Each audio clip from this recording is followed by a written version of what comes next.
Hey everybody, Chris Stegall here with MK Partners, joined once again by Matt Kaufman. Matt, thanks for hopping on. Happy to be here again. And we are back with another installment, the second installment of our weekly Q&A with Matt K, where we take Salesforce questions from the wild and with no preparation, no planning, no pre-built demo, editing, etc., take a shot at answering it so you can see how the sausage is made, so to speak, what it's like to start thinking about Salesforce in the platform, troubleshooting on the fly, et cetera, et cetera. So thank you, Matt, for doing these. Yeah, I'm a little nervous as this has been pointed out to be the opposite of best practices. So I don't know what I'm in store for here, but we're about to find out. Yep. And today's question comes courtesy of the Salesforce App Exchange. The Salesforce Trailblazer Community, where Trailblazers can post questions to the Salesforce community at large, and then folks can provide answers with the hopes that they are marked best answer and get some kudos and pats on the back from Salesforce proper. So today's question, do you want me to read it out loud? Or? Yeah, why don't, well, I mean, you can read it, I can read it. Why don't you read it, and that'll give me some time to think. Sure. So we have a question from Vijay Umeda, who's asking about Apex, saying, trigger to update contact email when account email is updated. Hi team, I am trying to write a trigger when an account email is updated. I want to update contact email as well. Can you help me in achieve this from a trigger? And then there's some trigger code here. So normally if I was going to be working on someone's code to fix their code, I would probably take that code, copy it, paste it into my code editor where I use VS Code, and then start tweaking it. We could do it that way. Honestly, looking at this, I see enough, let's say, not best practices that I'm hesitant to start with this as a starting point. Yeah. The other thing that is I'm a little confused about, there is no standard email field on accounts normally. So I'm not sure what's going on here. Let's do this. Why don't I, so I'm just looking at this for the first time. Why don't you send me a link to this page and I will open it up on my screen and we can start analyzing the code and fixing it and writing the trigger, with using best practices. Let's do that. Yeah. So why don't you get me that link somehow? And while you're doing that, I'll first start by saying that in general, there's always a lot of different ways to do things in Salesforce. So there isn't necessarily a right or wrong. There are sometimes best practices and more preferred ways of doing it. But there often can be multiple ways to do it. And specifically with triggers. Would you like me to swap your screen on? Yeah, okay. Go ahead. Thank you. So here I am, and what I'm going to do is just kind of paste this in here. Maybe I'll comment it out for now. So it will compile, and I'll make it a little bigger for the viewers at home. That might be too big. But specifically with triggers, there's a lot of trigger frameworks out there. Some that are better than others and that have certain features. I'm not going to get into that because I don't think we have enough time to go through those arguments. I'm just going to try to be quick and do this following as many best practices as I can in terms of Apex, at least in Salesforce, not necessarily in terms of making a video.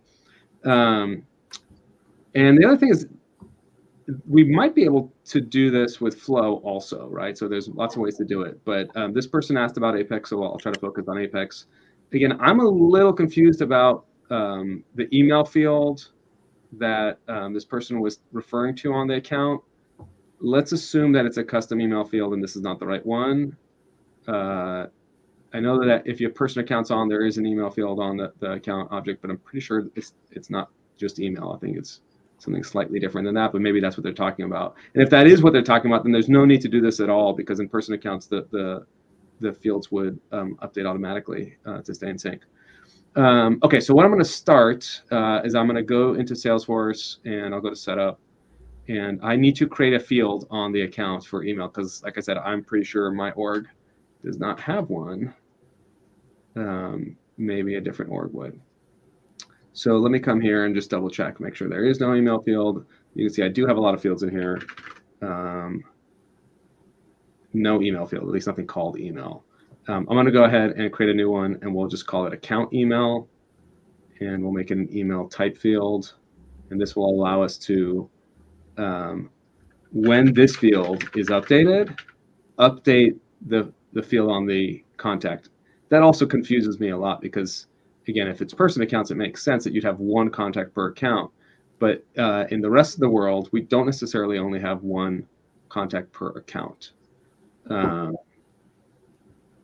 Yeah, I was thinking maybe it's person accounts. I was also thinking maybe it's a custom email, like more about like email domain, and they're trying to make it so that if a company adds a new email domain, you can automatically update all of the contacts, and they have a formula field to do that or something. But that is a much better use case for sure, and we could explore that too.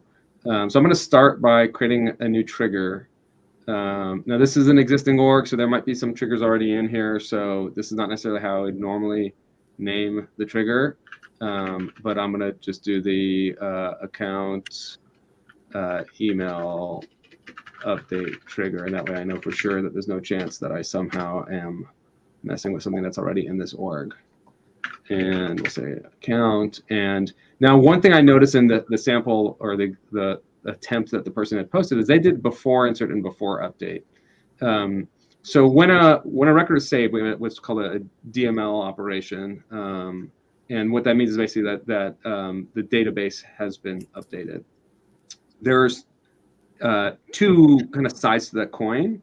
I like to think about the old I Love Lucy TV show, where she is working on the chocolate factory, and the chocolate is like going into this machine to get boxed or something, and it's going too fast, and so she just starts eating it.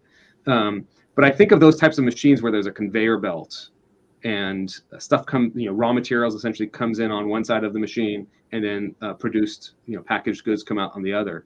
And that's kind of what this before and after is. So before event means that we're modifying the data before it's been saved to the database, before it's gone into the machine. And then after means we're modifying it on the other side, once it's packaged up. And so the general rule of thumb, there's always exceptions to the rule, but the general rule of thumb is if you're modifying the record that is being saved in your code, you would do the before insert and modify it before it even gets to the database. And if you're modifying a different record, you would do an after. And so after it's been saved to the database, then you would do something. And that's really important, especially if you need the ID, the record ID of the record being saved, because that ID doesn't exist on insert until the after portion of the trigger. So right away, I would not do before insert and before update. I would do after insert and after update. The other thing that's kind of weird, if the account doesn't exist yet, the contact cannot exist on that account. So we don't even need the insert, right? We only need update. And so we really only need after update. And we don't need anything else. Now, normally I would I'd have like multiple events. And so I would do one of these if conditions just to make sure I'm in the right event. It makes more sense when there's multiples, right? And then I'm going to go ahead and call some class. I probably would create something called account helper, but since I already have a class called Q and a demo, I'll just do that. And then we'll just say like handle, let's say account update, or maybe account after update, actually, something like that. Again, naming convention is something that people are very passionate about. So we're not going to get into that on this call. I'm just going to try to show how the code should roughly look. It can look different ways. Okay, so something like this is what I want to happen. This isn't going to compile because I have not created that method yet on the class. Trigger.new, again, is going to be the records in the state that they are prior to hitting the database. and trigger.old is prior to the hitting the database. Trigger.new is after. That's not true either. Actually, this is for on an update. This is the old version of the record. This is the new version of record. Sorry, you can tell this is not rehearsed. And so then here we're going to go ahead and what did I put in there? I put old and new and old. Okay, new account. Just put new list and list account old list. You should look at your style guide. If you don't have a style guide, you should get a style guide. And now if I save this,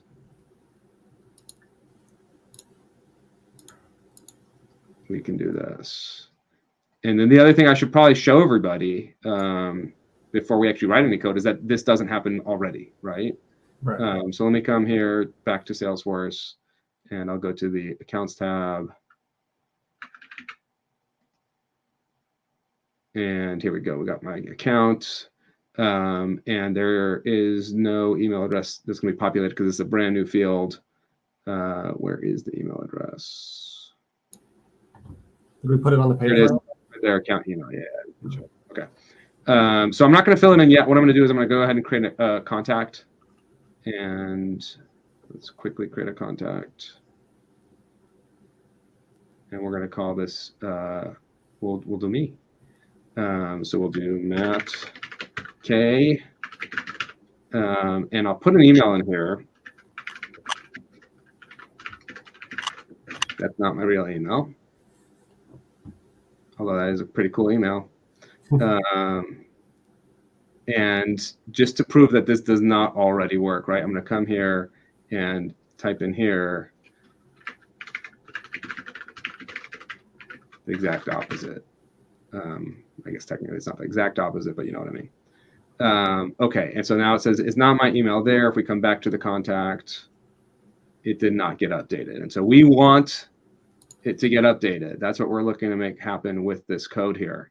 So let's go ahead and do a for loop.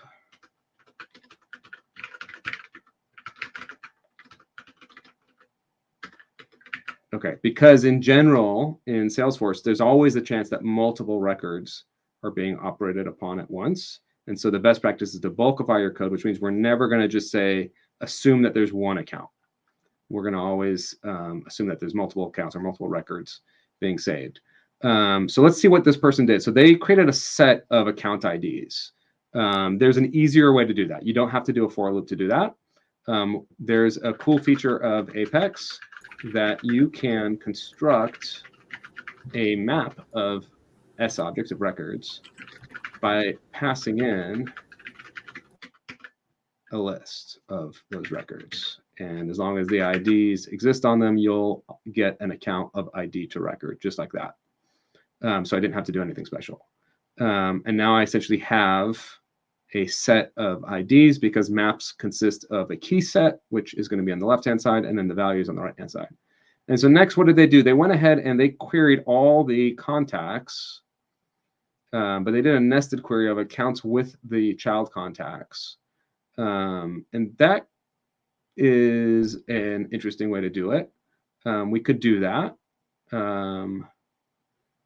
If email new account ID, I mean, to me, we can use this query. So let's go ahead and do that. Let's create a helper method right here. And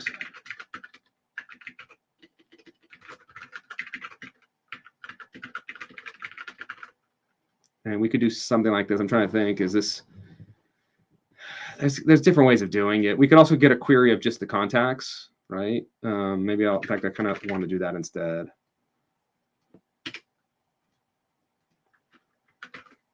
And we're going to pass into this the set of IDs, which are going to be the account IDs. And let's go ahead. Now, normally, you're supposed to also confirm that the user is able to actually do these queries. So we have to do some checking of the permissions. But in the sake of time, I'm not going to get to that. Let's just do contacts and equals. And I don't need any of the account fields now because I'm just querying the contacts. And what I'm going to do is say where account ID in, and then account IDs. And then return that. We could also strip stuff away. There's Apex, or there's Apex methods that allow us to strip out fields that they can't see, and things like that for security purposes.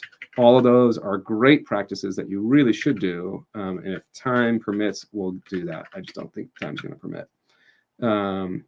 Okay, so this will return a list of contacts, not a map of contacts. Let's fix that.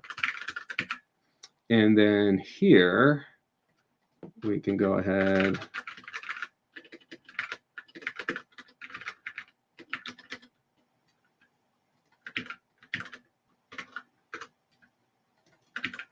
speed coding. Okay, so first I convert my list into a map. We could actually pass in a map from the trigger too, and that might make more sense than doing this step here. Then I'm going to go ahead and get a list of contacts on those accounts. And next, I want to actually loop through those contacts.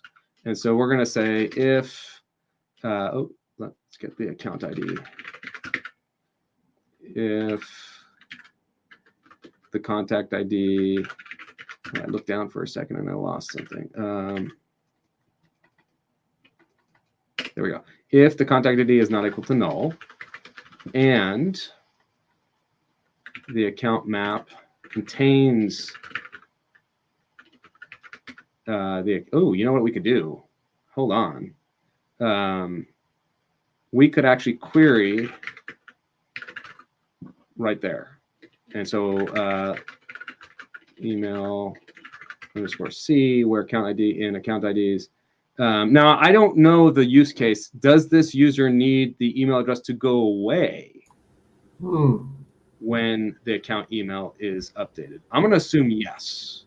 I'm going to start with that assumption. So I'm not going to do any where clauses here that say, only where the account email is populated, but that would be an option. Okay, so if a contact's account ID is not equal to null, and now I don't even need to do that comparison. Context dot. Okay, so normally when we're looking at strings, instead of saying not equal to null, this is so the account ID field is an ID field. It's a lookup. For strings, we do this. String is not blank, and it's a little better because it also will evaluate an empty string and not just null. Although actually, we want that. I just said we wanted it, so we don't want to do that. If the contact's email is not equal to that account email. That's the if condition that I want to do. What we're going to do is say contacts I dot email is equal to the account email. Okay, so let's just review, and then we're going to have to add this to a new list because I only want to update accounts that are appropriate. I don't want to update all accounts on all these accounts every single time. In general, when we're writing Apex code, we try to be as efficient as possible and do as little touching of the database as we can and call as little code as we can. It's a multi-tenant environment. We're basically all sharing the Salesforce servers, and so we don't want to use up too much of it because it will possibly hit a limit, but also cause our rates to go up over time. So you can see I'm getting an error saying, hey, I should be validating the permissions both for the DML and the SOCL. Yes, I should be. Definitely, 100%. Let's get that. And then we'll look before we test. Okay, so invalid type. What did I? That's the old error.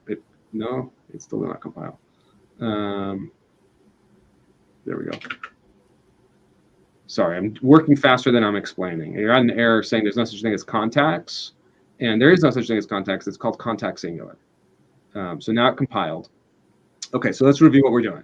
We have our trigger that says after update on an account, go ahead and run some code. And that code is this method here, account after update, passing in the trigger.new and trigger.old. So trigger.old is going to represent what the records look like prior to being saved. So the state they were in before someone hit edit and save. and trigger that new is going to be the state that they were in after the person made some changes and then hit save. That's what the trigger old and trigger that new is. And there is a trigger that new map and a trigger that old map, and I could have done that instead, but I typically don't, so I just kind of stuck with what was in my head. Then in the method itself, what we have here, we are creating a map of accounts, ID to account, just passing in the list. Shortcut, we don't have to do a for loop. Fewer for loops is a good thing. Then we're going to compile a list of contacts. I don't know why I called it map. Let's fix that. I might want to call it like compile contacts from by account or something like that. So it's very clear what it does. But it's a list of contacts on accounts that we passed in right here. Then we loop through all the contacts. And if the email field on the contact is not equal to the email field, which is called account email, on its account, go ahead and set the email of that contact to the account email of its account. And then we update. Okay? So that's it. It's live. Let's go ahead. And normally we do this in a sandbox. This is a sandbox. We would not do this in production directly. What I'm going to do is I'm going to come here and I'm going to go to the account. You can see, let's refresh just to be a good magician. Apex magician. The email field on this contact is mattkaufmanismyemail.com, right? Mm-hmm. I'm going to go to account, and all I have to do is actually just hit save, and it should automatically run. Let's go ahead and hit edit, and then save. I didn't actually make a change, and that might be something we want to add to our trigger. Okay, that ran. Let's go back to the contacts and click on it, and it already says Matt Kaufman is not my email. Let's do something a little more meaningful so that people who are not paying attention or I'm going too quickly can see a more meaningful change. So we're going to change this to Q&A at demo.demo. There we go. Let's just do that. Crazy email address. And if we go to the account now, it's already there. Okay, so it's working. This is awesome. Great. Yeah. Speed coding. Now, like I said, we probably should do some type of if condition at the top. We don't really want this to run every single time an account is saved. There's not too much harm because I'm only updating the contacts that need to be updated, but I am doing a query and I may not need to do a query. So ideally, I would come here and before even creating this map, I would loop through the accounts that were saved and say, hey, was the email field changed? Maybe even, does this account have any contacts? I could do that too, although that could take a query if we don't have a roll-up or something. But that way we wouldn't even go through the execution if we didn't need to. So we'll kind of like zoom out here. We'll look at what this person had again. You can see in terms of lines of code, I have more lines of code. But that's not necessarily a bad thing because this is reusable. And this also technically can be used for other purposes if I probably renamed it and add some stuff. But more importantly, it works. Yeah, and it works. So right. So there's that. I can write really short code that doesn't work. Yeah, right. Exactly. Yeah, I can't do. I got one line here. It's one line. To do a lot of stuff, but it doesn't work at all. So this is a fairly simple trigger. We see these types of requests a lot, actually. I hit save and I want to update related records. That's kind of that pattern. And so we see it a lot, and you could easily substitute the names of these objects for other objects. So for instance, if I were to update a date field on the opportunity, update all the date, the opportunity line items with the same date, that would make sense. If there was like a start date or something like that. Same thing with quotes. For accounts also, if the account becomes a customer, maybe we want to update all the contacts to say, hey, they're a customer now, or they're a tier 3 customer, or tier 2, that type of thing. So it's a very common pattern that we see of an after insert or after update trigger to take the record and then look for its related records and update them. Okay. So I think I answered the question. I think I did a decent job considering I had not seen this before and I was a little nervous. Yeah. Like I said, normally you want to follow best practices. So before you do a query, you want to confirm that the person is allowed to query it. And then after you do the query, you can strip out inaccessible fields as well and records. So you should do that. Same thing before you do any DML. You should validate that they're allowed to do it. And so we would have to check the permissions of that user because you don't want to do something they're not supposed to. It's always good to have with sharing at the top as well. Again, there are always exceptions to every best practice. There are times where the only way to do something is to not follow the best practices, in which case I would recommend putting a lot of documentation both in the code and in your code documentation outside of the code to explain why you're doing that. And that way, if someone new comes in later, they'll understand and not think that that's the way everything is supposed to be done. Yeah. If a user didn't have the permissions, would the code not run for them when they save the record, or would it just be letting them operate outside of their permissions? So the way I've written this one with the with sharing at the top, I mean, it also depends on what we're talking about permissions. And there's some new features too that just came out. They should get an exception. So if someone were to save an account and they're, depending on what the issue is, if they're not allowed to, let's say, update the email field on the contact, they should get an exception, which is basically a code error, and then that shows up on the screen as like a nasty looking UI error that probably won't make a lot of sense to the user. There are things that we can do in the code to catch the exception and then gracefully handle it and pass to the user interface a nicer looking error that maybe explains it. Even like I could actually create an error that says, "Oh, I'm sorry, you're not allowed to do this. Please email Matt to get permission." Like you can actually create that error message on the screen, as opposed to doing something like this. What I can do to kind of just like simulate, it's not, I'm not going to go change permissions, but what I sometimes do to just like test out my error messages, I can do something like this. Let's do decimal j equals 5 divided by 0. And let's see if that'll compile. Sometimes I have to do like weird stuff to get things to compile. Okay, that worked. And now if we come here to the account one more time and I hit edit, now it's been a while since I had to do math since I use a calculator now, but hopefully I'll get an error message. Yeah, so you see, this is an exception, which again is an error in the code, or an error that is thrown in the code. It's not necessarily a bug, but it means that the code ran, and in the execution, in the running of the code, an error was, thrown or reported by the platform. And so it shows up as a very ugly message. Now, it starts nice, right? Like we hit a snag. Oh, yeah, this sounds okay. I can handle a snag. And then it even says, review the errors on the page. Yeah, I can review the errors on the page. That's within, my purview. I'm good at reviewing errors. And then we get this nasty code error. It's like, whoa, this is not on the page. Like there's no math on the page. This is something in the code. And so we normally would want to try to catch this and then throw it more gracefully. Like I said, you can also actually put an error on a field and do some much better user experience than something like this. Typically, what we tell people, if they get this type of message, take a screenshot, copy it, paste it, and send it to your developer or your consultant, because at least it does tell you where the problem is. So it says, here's the name of the Apex class, here's the method, and here's even the line.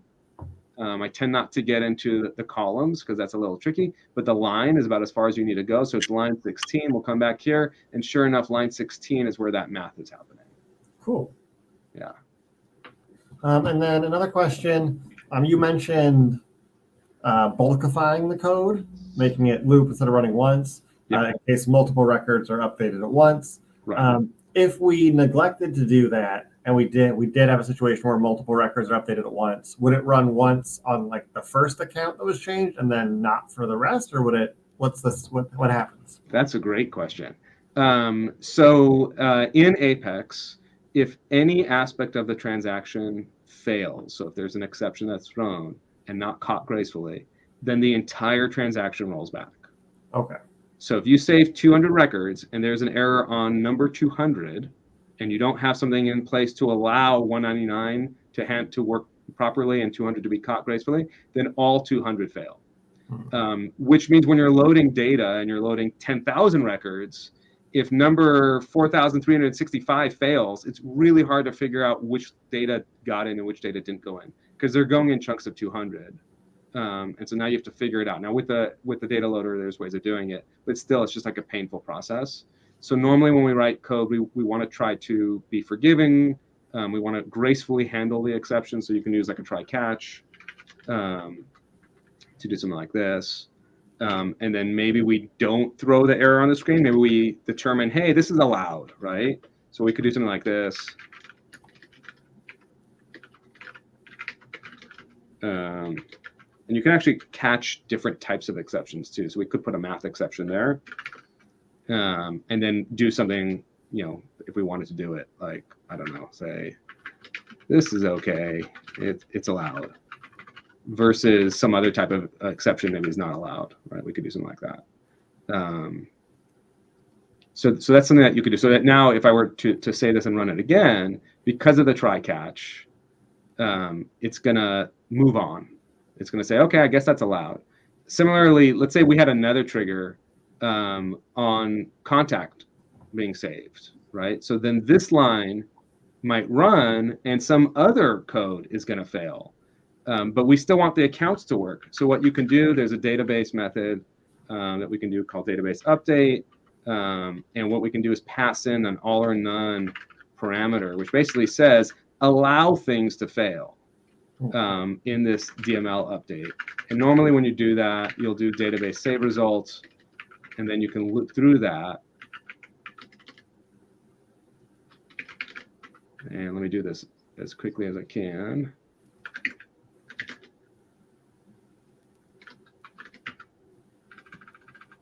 There we go.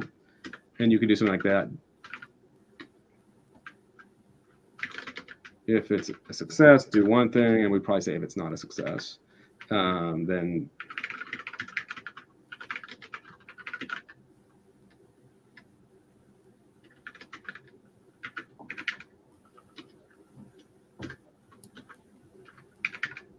I can't remember exactly what it is, but something like that. And so that would allow us to save all the accounts, even if something goes wrong on the contacts. Okay.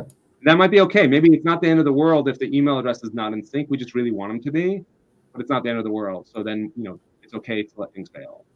So it's a great question. Depending on the requirements, we would write it one way or the other. Sometimes if anything fails, we want the whole batch to fail. And other times we're like, no, it's okay. Don't worry about it. Yeah. And then that try catch that you did there, so when you had put the invalid math problem in the code through the math error exception, is that try catch, is that saying try this math bit, and if it fails, that's the catch? Like if you catch a math exception, that's still okay? Yes. So it has to be within that try catch bracket, or is that set it up so that any future 5 divided by zeros in the code clear also? No, it's just this one line, or whatever's in there. Whoops. Whatever is going to be between the try and the catch is going to be tried out. But you can have as many try catches as you want, although I wouldn't recommend having them all over the place. You can even nest them as well. So you could do a try up here that's outside of it and put more stuff in there.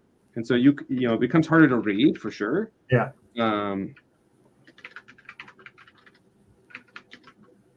But you can do stuff like that. And you can have multiple try catches next to each other, parallel. So there could be a try catch down here. And you can refactor too. It'd be a lot easier to read if I refactored and put things into their own smaller methods. And maybe those methods have try catches.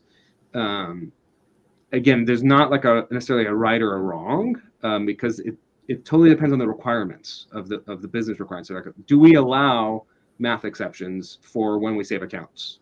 Right. The answer might be yes. There are times where we have 0 in a field because it's a brand new account we just don't know yet. So we'll let it go. It might be better to do some if statements first and say, let's not even do the math if it's a 0. And that's probably a better way to do it. So try to avoid even getting to the situation where you're doing bad math. But if for some reason that's not possible because I don't know what, then you would use a try catch. Yeah. Okay. Cool. Well, thank you for working that out on the fly and talking through the questions. I'm not sure how I feel about it. It was stressful, but I'm glad that I was able to at least write the code for someone to answer their question, and hopefully that'll help anyone else that's looking to create a trigger to update job records. Yeah.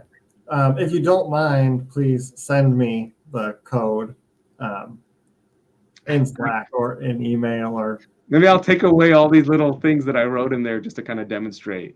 We'll get it back to the state like mid video. Yeah. And send that. I'd be okay with that. Yeah. Okay. Cool. Because I could always copy and paste from mid, or not copy and paste. No, I'll do it. I'll send the trigger. I'll probably rename the class too. So like, just like FYI, if anyone's watching this and like, wait a minute, the code that Chris posted is different than the code that Matt wrote. I will go in there and probably clean it up a little, maybe even add a comment or two, and make it a little more user friendly. Yeah. So you don't have to pause the video. Of course, we're saying it now at the end of the video. But if you had paused the video to copy it down, I apologize. We should have probably told you ahead of time. Yeah. Well, I'll make sure. So in the description of this video, as you can see already, because it's there, I will put a link to the question and answer on the Trailblazer community, as well as wherever this lives, so that you can copy and paste the finished product. Perfect. Cool. Well, thank you, folks, for tuning in. Do be sure to like and subscribe. We do these Q&As with Matt K weekly, as well as our regularly scheduled Salesforce news, tips, tricks, release updates, all of that fun stuff from the Salesforce community at large. And thank you, Matt, for joining once again and proving just how interesting Salesforce can be, how many different ways there are to solve the same problem, and talking us through some best practices in the world of Apex. Yeah, thanks for having me. All right, we will see you all next time. Happy coding.